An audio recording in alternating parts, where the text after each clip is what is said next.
दोस्तों, आज का ताजा खबर। आज एक के बाद एक कई हंगामे हो रहे हैं, जिसमें से सबसे पहला हंगामा फ्रांस के राष्ट्रपति एनुअल मैक्रोन को किसी शख्सियत ने जोरदार थप्पड़ मार दी। तो वहीं पूर्वी लद्दाख में चीन ने दर्जनों लड़ाकू विमान उतारे, जिसके बाद पीओके को लेकर भारत ने बहुत बड़ा फैसला ले लिया है। तो वहीं अमेरिका ने हथियारों के इतिहास में वो कारनामा कर दिया है जिससे पूरी दुनिया हैरान हो गई है। इसके अलावा बहुत कुछ, आइए सुनते हैं समाचार को विस्तार से। दरअसल अमेरिकी नौसेना ने इतिहास रच दिया है और अमेरिका के टेक्नोलॉजी प्रदर्शन से पूरी दुनिया हैरान हो गई है, क्योंकि इस वक्त ज्यादातर लड़ाई अमेरिका और चीन के बीच होने वाली है, जिसे देखते हुए, और वो लड़ाई दक्षिण चीन सागर में होगी। वो लड़ाई होगी एयरक्राफ्ट कैरियर और उस पर खड़ा लड़ाकू विमान को लेकर। दरअसल जब एयरक्राफ्ट कैरियर से उड़ान भरते हैं कोई भी लड़ाकू विमान, तो बार बार उन्हें ईंधन के लिए वापस अपने डेक पर वापस आना पड़ता है। एयरक्राफ्ट से विमान उड़ान भरना और लैंडिंग करना बहुत ही बड़ा जोखिम भरा बात माना जाता है। चीन इस बात को कई बार कह भी चुका है कि अगर दक्षिण चीन सागर में अमेरिका लड़ने के लिए आता है तो उसकी तो वैसे ही हालत खराब हो जाएगी, क्योंकि इसके आसपास के इलाके से जो उन्होंने बेस बना रखा है अमेरिका ने, तो वहां से चीन पर हमला करना आसान नहीं होगा, जिसमें ठीक ठाक ईंधन की खपत होगी और लड़ाकू विमान अपनी पूरी क्षमता के साथ युद्ध नहीं कर सकेंगे। उन्हें भय बना हुआ रहेगा कि हमारा ईंधन खत्म हो रही है और उसे वापस अपने डेक पे आना निश्चित लगने लगेगा। पर अब अमेरिका ने उस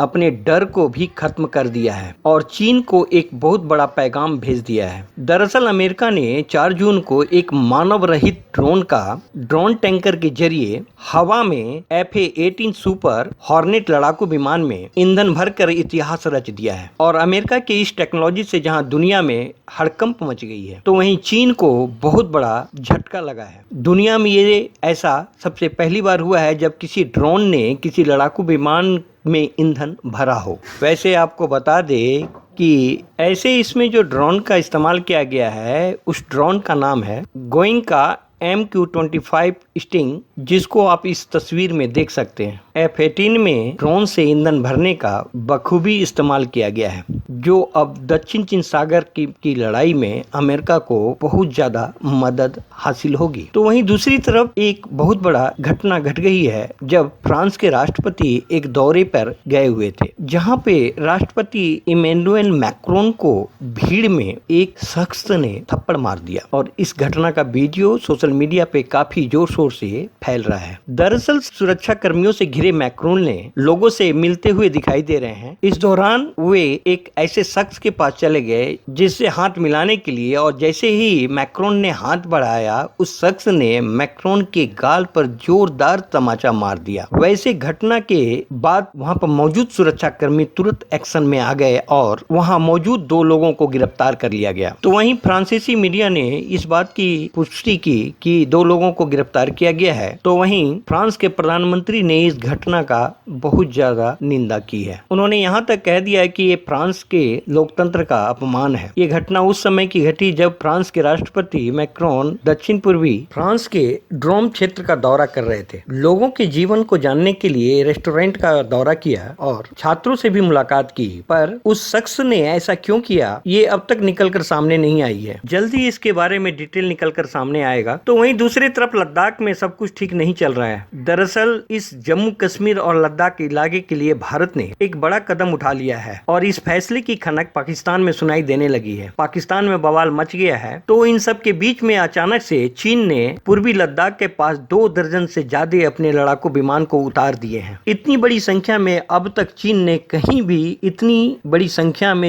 अभी तक कहीं भी इतने लड़ाकू विमान नहीं उतारे थे। ईस्टर्न लद्दाख में खास करके अपने बेस पर J-11, जो कि रूस की सुखोई 21 की कॉपी है, और कुछ J-16 के साथ चीन ने यहाँ पर युद्धाभ्यास, बड़े पैमाने पर युद्धाभ्यास किया। पर इस युद्धाभ्यास पर भारत की कड़ी नजर बनाए रखा। ये जो इलाके हैं होटान, कारगिल और कासगार के एयरफील्ड, यहाँ पर चीनी लड़ाकू विमान युद्धाभ्यास कर रहे थे, जिसके बाद भारत ने भी इस इलाके में MiG-29 को तैनाती कर दी है और भारतीय लड़ाकू विमान भी राफेल के साथ साथ इस इलाके में अपनी उड़ान भर रहे हैं। वैसे तो पैंगोंग लेक एरिया से चीन ने अपनी सेना हटा हटा ली है, लेकिन उन्होंने अपने एयर डिफेंस सिस्टम को अभी तक वहां पर डिपुट किया हुआ है। खास करके चीनी अपनी कुछ एयर बेसों से पर जो भी एक्टिविटी करती है उस पर भारतीय सैनिकों की कड़ी नजर अभी तक बनाए हुए हैं। अब आप सोचेंगे कि अचानक चीन ने फिर यहाँ पर ऐसा क्यों करना शुरू कर दिया, क्या फिर से जंग का ऐलान होगा? तो इसमें कोई बड़ी बात नहीं होगी कि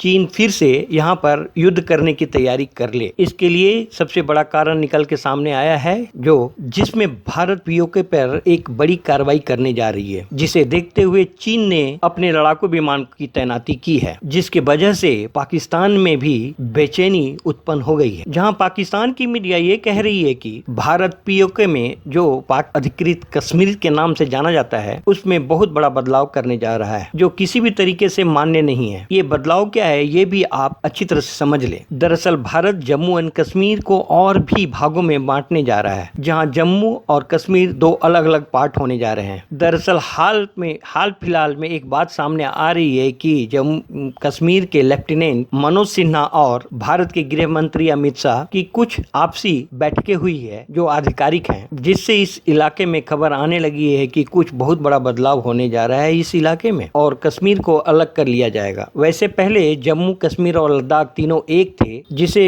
दो भागों में बांटा गया, एक जम्मू कश्मीर और दूसरा लद्दाख जो केंद्र शासित था। पर अब जम्मू एंड कश्मीर को ये दोनों को अलग अलग किया जा रहा है, जिस पर बौखलाया पाकिस्तान की तरफ से ये कहा जाने लगा कि ये मामला यूएनएससी में है और ऐसे में भारत इस तरह का निर्णय कैसे ले सकता है, कश्मीर को कैसे अलग कर सकता है। पाकिस्तान ने ये कहा कि भारत को इस तरह की हरकत कभी भी नहीं करनी चाहिए, ये यूएन में है और यूएन ही सॉल्व करेगा, उसके बाद ही भारत किसी तरह का कोई फैसला ले सकता है। फिर से पाकिस्तान इस मामले में हो हल्ला मचा रहा है। हालांकि इस तरह की कोई आधिकारिक रूप से बयान सामने नहीं आई है, पर ऐसी खबरें पाकिस्तान में बेचैनी उत्पन्न कर दी है। ऐसा इसलिए कि पाकिस्तान जानता है कि इस इलाके में एडमिनिस्ट्रेटिव और डेमोग्राफिक चेंजिंग भारत करता है तो कहीं न कहीं इसके दूरगामी परिणाम का असर पाकिस्तान में भी हो। भारत काफी सोच समझकर कोई भी काम करता है और अब पाकिस्तान को ये डर लगा है कि पीओके आज नहीं तो कल भारत उस पर कब्जा कर लेगा। जहां सीमा के आसपास भारत ने आधुनिक लड़ाकू विमान को तैनात कर दिया है और आधुनिक स्ट्रक्चर भी बन रहे हैं तथा प्रशासनिक फैसले भी लेने शुरू कर दिए हैं। वैसे आपको क्या लगता है कि जम्मू कश्मीर का बंटवारा अगर सरकार करती है तो ये सही होगा या गलत? कमेंट कर अपनी राय जरूर बताएं। नमस्कार।